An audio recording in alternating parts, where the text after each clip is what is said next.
কিভাবে করা হয় এই বিষয়গুলো দেখভাল করার জন্য আমরা আসছি। আমার সাথে উত্তর সিটি কর্পোরেশনের প্রধান স্বাস্থ্য কর্মকর্তা ব্রিগেডিয়ার জেনারেল ইমরুল কায়েস, প্রধান বর্জ্য ব্যবস্থাপনা কর্মকর্তা, অতিরিক্ত পুলিশ কমিশনার, ম্যাজিস্ট্রেট, আঞ্চলিক স্বাস্থ্য কর্মকর্তা সবাই উপস্থিত আছেন এবং টাস্কফোর্সের সকল সদস্যই উপস্থিত আছেন। আমরা একটু আগে চয়েস নামে একটি রেস্টুরেন্ট, রোড নাম্বার কত এটা জানো, 107 নম্বর রোডে, গুলশান 2-এর 107 নম্বর রোডে চয়েস নামে একটি রেস্টুরেন্টে আমরা প্রচুর লাভা পেয়েছি এবং লাভার উৎপত্তি স্থল পেয়েছি। সেখানে আমাদের নির্বাহী ম্যাজিস্ট্রেট উপস্থিত ছিলেন। উনি মালিক পক্ষের সাথে কথা বলে ভবিষ্যতে যাতে এ ধরনের কর্মকাণ্ড থেকে ওনারা বিরত থাকেন, পরিষ্কার পরিচ্ছন্ন রাখেন, এই জন্য ম্যাজিস্ট্রেট তাকে 50,000 টাকা জরিমানা করেছেন, অনাদায়ে 2 মাসের জেল দিয়েছেন।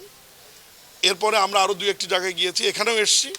এখানে আমরা ছাদ দেখেছি, ছাদ অত্যন্ত পরিষ্কার পরিচ্ছন্ন। নিচে একটি জায়গায় শুধু আমরা এখানে লার্ভার উৎপত্তি স্থল পেয়েছি। আমরা মালিক পক্ষের সাথে কথা বলবো। আমি আপনাদের মাধ্যমে টাস্কফোর্সের পক্ষ থেকে নগরবাসীকে বিনয়ের সাথে অনুরোধ করব যে প্রত্যেক বাড়িতে আমাদের সচেতনতামূলক লিফলেটটা কই, এই যে সিটি কর্পোরেশন থেকে আমরা সচেতনমূলক লিফলেট প্রত্যেক বাড়ি বাড়ি আমরা পৌঁছে দিচ্ছি। এবং কোথাও পানি জমানোর জায়গা থাকলে সেখানে আমরা একটা ট্যাবলেট সরবরাহ করছি, যেটি ওই পানিতে রাখলে 1 মাস বা 40 দিন আপনার ডেঙ্গুর উৎপত্তি স্থল হওয়ার কোনো সম্ভাবনা থাকবে না।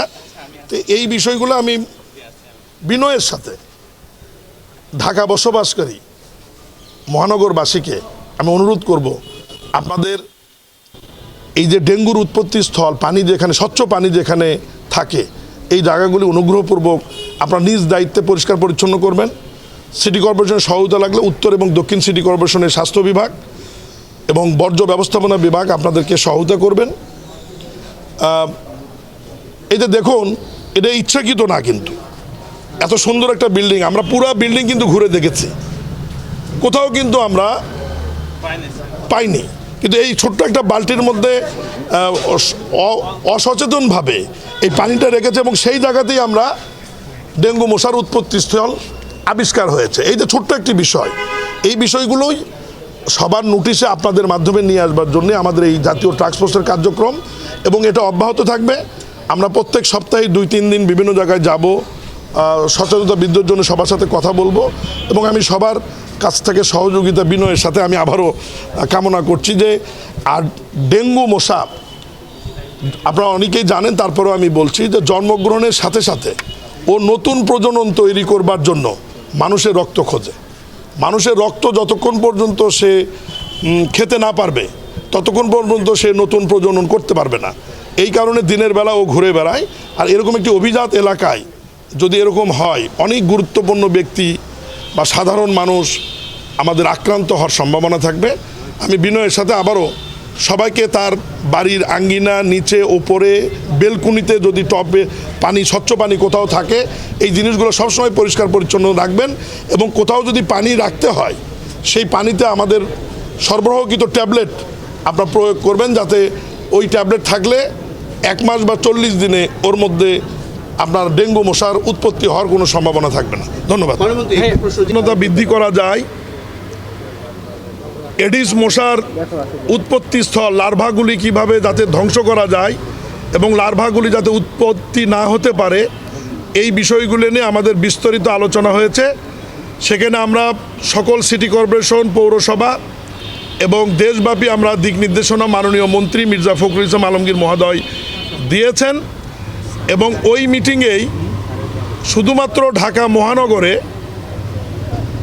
অভিযান পরিচালনা করবার জন্য আমার নেতৃত্বে একটি জাতীয় টাস্কফোর্স গঠন করা হয়েছে। সেই টাস্কফোর্সের আজকে প্রথম এই জনসম্পৃক্ততা, জনসচেতনতা বৃদ্ধির লক্ষ্যে আজকে প্রথম অভিযান। আমি এই অভিযানে উত্তর সিটি কর্পোরেশনের প্রধান স্বাস্থ্য কর্মকর্তা ব্রিগেডিয়ার জেনারেল ইমরুল কায়েস সাহেবকে আমি বিস্তারিত বলার জন্য অনুরোধ করছি। হচ্ছে নাগরিকদেরকে সচেতন করা এবং নাগরিকদেরকে সম্পৃক্ত করা। কারণ হচ্ছে আজকে আমরা যে 6টা বাড়িতে গিয়েছি, ঢাকা উত্তর সিটি কর্পোরেশনের যে মশক কর্মীরা এখানে নিয়মিতভাবে ডিউটি করে, সাধারণত তাদের এই বাড়িগুলোতে অ্যাক্সেসটা একটু কঠিন হয়ে থাকে। আজকে মাননীয় মন্ত্রীর নেতৃত্বে যেহেতু আমাদের এই টিমটা এসছে, আমরা ইজিলি একটা অ্যাক্সেসটা পেয়েছি। তো এই জন্যই যে আমরা যখন আসি তখন এই অ্যাক্সেসটা আমাদের থাকে না। 6টা বাড়ির মধ্যে আমরা 3টা বাড়িতে লার্ভা পেয়েছি এবং এটাই হচ্ছে নগরের অন্যান্য এলাকার চিত্র। আপনার 50%-এর অধিক বাড়িতে আমরা লার্ভাটা পাবো।